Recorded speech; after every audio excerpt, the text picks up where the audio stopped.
हमारे बीच राजस्थान विकास फाउंडेशन के अध्यक्ष सम्मान्य विकास जी शिरोई हैं, जो युवाओं को हमेशा प्रमोट करते हैं, आगे बढ़ाते हैं। मैं निवेदन करूंगा विकास जी भी 2 मिनट अपनी बात रखें। अत्र कुशलम तत्रास्तु, ये जो 3 शब्द है ये मेरी माँ ने मुझे बताए थे। तो ये क्यों बताए वो मैं बताता हूँ आपको।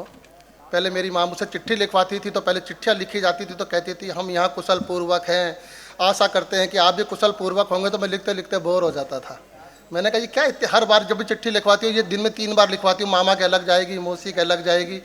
तो उन्होंने कहा ये लिख दिया कर, अत्र कुशलम तत्रास्तु, मैं भी ठीक हूँ, आप भी ठीक हो। तो ऐसे ही सबके परिचय देने से ज़्यादा अच्छा है कि आदमी सम्मानित मंच को स्वागत करे और सबको राम राम बोले।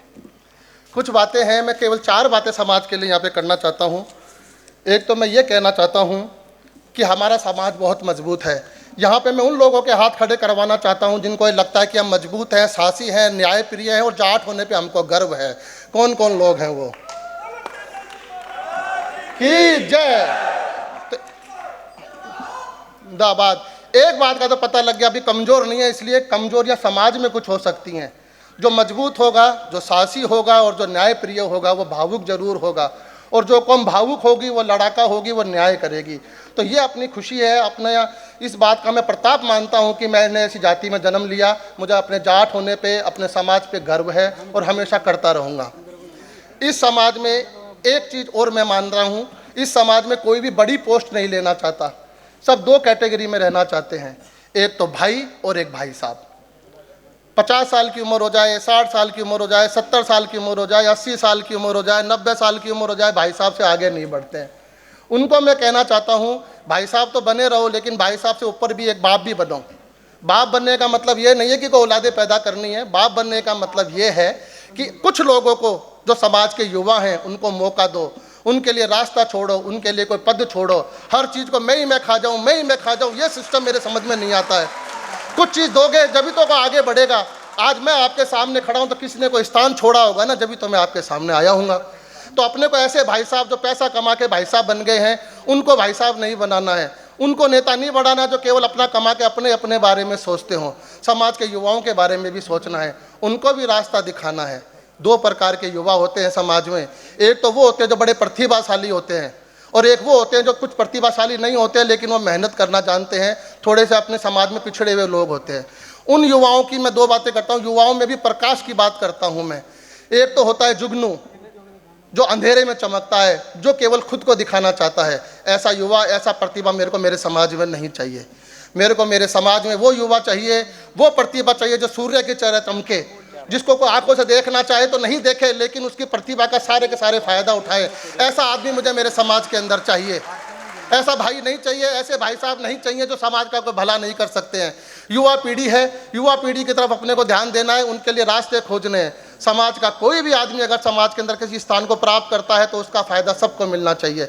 आज की तारीख में जो सक्षम हो गए वो तो समाज का कम भला कर रहे हैं, लेकिन उनको उन लोगों के बारे में ज़्यादा सोचना पड़ेगा जो बेचारे गाँव के परवीन में पढ़ रहे हैं। उस परिवेश के बच्चों को लाना पड़ेगा, उनको समझाना पड़ेगा। और समाज के अंदर ऐसा भी नहीं है कि हर आदमी सही है, समाज में भी गलत लोग होते हैं। समाज के अंदर भी ऐसे लोग होते हैं जो समाज का बुरा करते हैं, भला करते हैं, समाज के बच्चों को गलत राह दिखाते हैं। है कि नहीं है बताइए आप लोग? कितने लोग ऐसे होंगे जो अपने बच्चों को, अपने जान पहचान के परिवार के बच्चों को भी बुरा कर देते हैं। कंस और कृष्ण 2 फर्क हैं, दोनों एक ही जाति के थे, लेकिन इसका मतलब ये नहीं है कि कंस सही था, कृष्ण गलत था। कृष्ण ने इलाज कराना तो अपनी जाति के इलाज करा। अपने भी अगर जाति में कोई गलत है, गलत करता है, तो समाज के बच्चों को, समाज के लोगों को, समाज की महिलाओं को उनका विरोध करना चाहिए।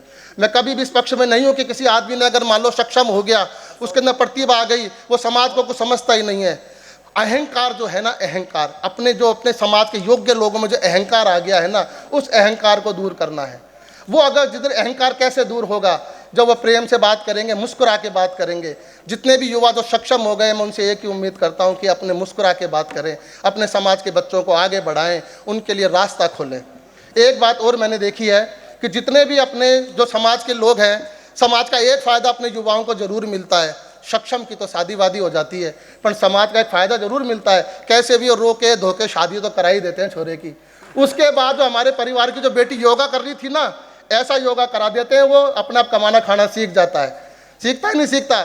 अच्छे युवा लड़के तो कोई भी ले जाएगा, दूसरी जाति के लोग भी ले जाएंगे, लेकिन एक बात ध्यान रखो, ये परिवार, ये समाज ही है जो आपको आगे बढ़ने में मदद करता है।